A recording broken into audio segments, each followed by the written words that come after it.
Your Honour, as you are aware, my client has been charged with possessing commercial quantities of unlawful imported border-controlled drugs or plants under Section 307.1 of the Criminal Code.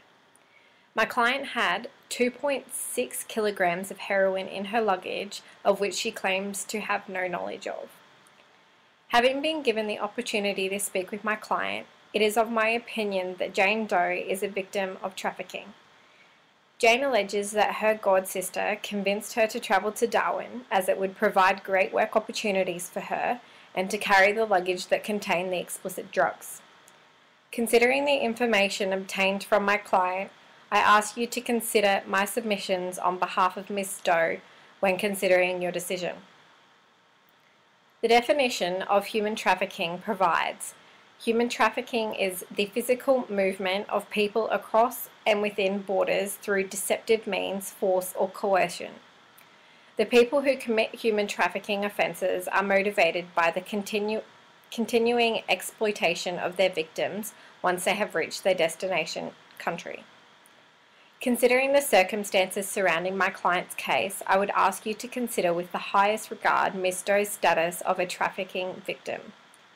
We know that Ms. Doe was coerced into travelling from her home country to Darwin, Australia, with the expectation of finding employment. Without citizenship or visa, Ms. Doe would not be able to acquire employment. These issues among that of her drug charges.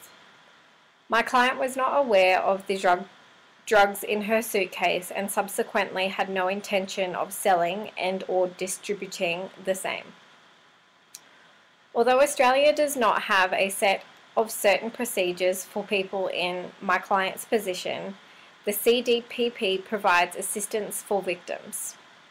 The CDPP recognises the important role that victims of crime play in the prosecution proceedings. This is reflected in our Victims of Crime policy. The CDPP has a witness assistance service that provides vulnerable victims of crime with information and support.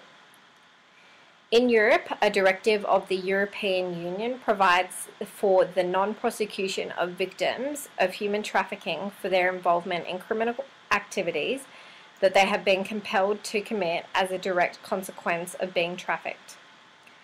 Bearing in mind both Australia's assistance for victims and the European Union directive, I submit to the court today on behalf of my client, Jane Doe, that she be considered a victim of human trafficking for her sentencing and requests that her pending charges be dropped upon this basis. Alternatively, we seek an adjournment of the sentencing to allow my client and I to liaise with authorities in Indonesia for the purpose of prosecuting the person responsible.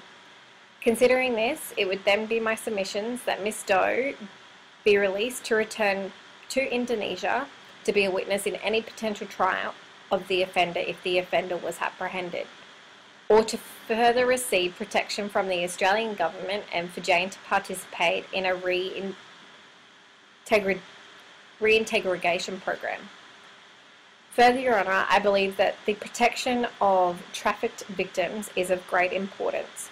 Although Australia has plans to address human trafficking and slavery through the Australian National Action Plan to combat human trafficking and slavery 2015 over to 2019, that will provide a strategic framework for Australia's response to human trafficking and slavery. I also believe that this case could potentially be remarkable for victims within Australia.